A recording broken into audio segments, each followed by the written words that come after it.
This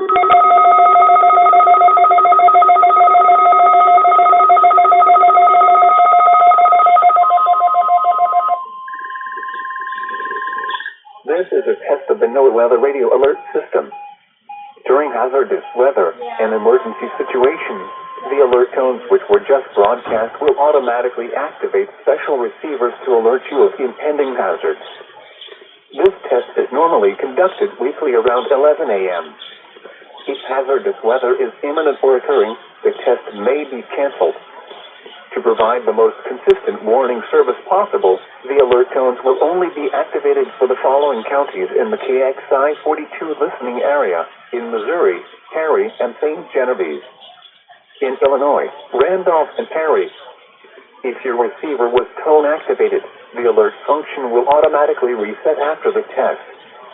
This concludes our test for this week, and we will now resume normal programming. Thank you.